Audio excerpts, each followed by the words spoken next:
ビジネスシーンでもう当たり前に使われている VPN。その安全性、本当に信じきって大丈夫ですか？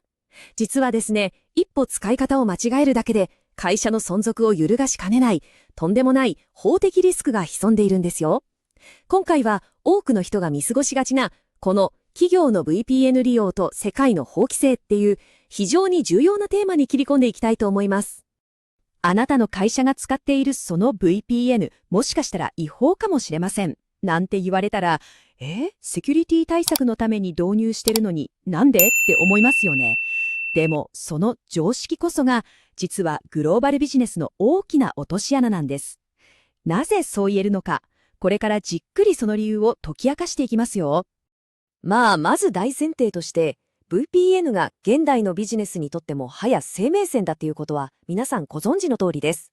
リモートワークが当たり前になった今、安全に会社のデータにアクセスするためのこの技術は、もう電気とか水道みたいな社会インフラの一つと言ってもいいくらいですよね。では、そのインフラであるはずの VPN が一体なぜ問題になるのか、ここからがいよいよ本題です。まずは我々の足元、日本国内の話から見ていきましょう。VPN を使う上で、どこからが合法で、どこからが違法になるのか、この境界線、企業のコンプライアンス担当の方、そして経営者の方は特に注意して聞いてください。結論から言ってしまうと、このスライドに書いてある言葉がもう全てを物語っています。日本において VPN という道具を持つこと、それ自体は全く問題ないんです。これ、よく言われる例えですけど、包丁と一緒なんですね。料理に使えば便利な道具ですけど、人を傷つければそれはもう立派な凶器になる。問題は常にその目的とそれを使った行動にあるわけです。じゃあ具体的にどんな感じか見ていきましょうか。左側、通信を暗号化したりプライバシーを守ったりっていうのはまさに VPN が推奨される正しい使い方ですよね。問題はこの右側です。例えば VPN で海外のサーバーを経由して日本の有料コンテンツを違法にアップロードする。これはもう典型的な著作権侵害です。あるいは自分の正体を隠してライバル会社のサーバーに不正アクセスを試みる。VPN は確かに匿名性を高めますけど、犯罪行為を許してくれる魔法の道具じゃありません。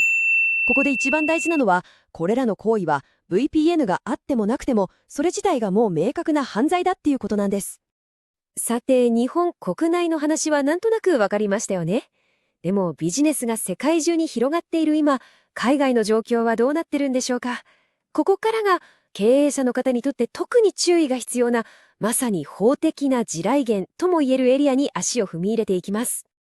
このスライドが示していることこそが、グローバル企業が直面する最大のリスクなんですよ。日本では常識。でも海外では非常識。このシンプルな事実を見過ごした結果、海外の拠点が突然当局の立ち入り調査を受けて事業停止に追い込まれるなんてことも実際に起こりうるんです。この認識のズレがどれだけ危険か、絶対に軽く考えてはいけません。じゃあ、具体的に特に注意すべき国をいくつか見てみましょう。例えば、中国。ここでは政府が認可したいわゆる公式 VPN しか使えません。個人が勝手に契約した VPN を使うことは当局の監視対象になる可能性があります。これは国として情報をしっかりコントロールしたいという目的があるからなんですね。ロシアも同じような感じで政府がこれはダメと指定したサイトへのアクセスを VPN 経由で行うことを禁じています。もし現地の従業員が日本の本社と同じ感覚で自由に VPN を使って禁止情報にアクセスしてしまったら、それはもうその社員個人の問題では済まされません。会社全体のコンプライアンス違反として多額の罰金や最悪の場合事業ライセンスの剥奪なんていう事態に発展しかねないんです。じゃあこのめちゃくちゃ複雑な地雷犯を企業はどうやって安全に歩いていけばいいんでしょうか。ここからはただの根性論じゃなくて IT 法務の専門家とか世界的なセキュリティ企業が推奨している具体的なリスク回避術を一緒に見ていきましょう。リスクを最小限にするための鍵はこの4つのステップに集約されてます。まず何より明確なルール作りです。どの国で何のために VPN を使ってよくて逆に何をしちゃいけないのか。これを全社共通のポリシーとしてちゃんと文書化する。次にその作ったルールを全社員に徹底的に教育すること。特に危ないのが、現地の法律をよく知らない海外駐在員です。日本ではこうだったが通用しないことを繰り返し伝える必要があります。そして、ルールを常に最新の状態に保つこと。世界の法律はどんどん変わりますからね。年に1回は法務部がレビューしてポリシーを更新する体制が絶対に必要です。最後に、これが一番重要かもしれませんが、専門家に相談すること。リスクが高い国に進出する際は、現地の法律に詳しい専門家のアドバイスなしに話を進めるべきではありません。このサイクルをしっかり回すことが、会社を守るためのいわば防波堤になるんです。それでは最後に、経営陣の皆さんに、これだけは絶対に理解しておいていただきたいという最も重要なポイントをまとめます。これはもう単なる IT 部門の問題じゃなくて、経営そのもののリスク管理のお話です。経営者の皆さんへ、最終警告として4つのポイントをお伝えします。まず1つ目、VPN を導入したから安心という幻想は今すぐ捨ててください。どんなに高いツールを入れてもルールがなければ何の意味もありません。2つ目、従業員の行動は会社の責任だと肝に銘じること。たった一人の従業員の違法行為が会社全体の法的責任に直結する可能性があります。3つ目、海外の法規制を他人事だと思わないこと。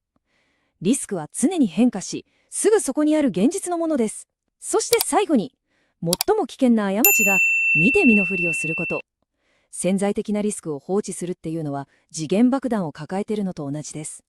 いつか必ず事業の根幹を揺るがす大問題に発展しますよ。さて、今回の話を聞いて皆さんに問いかけたい最後の質問です。あなたの会社の VPN ポリシー、本当に世界の法律に準拠していると胸を張って言えますか？この機会にぜひ一度自社のルールを見直してみてください。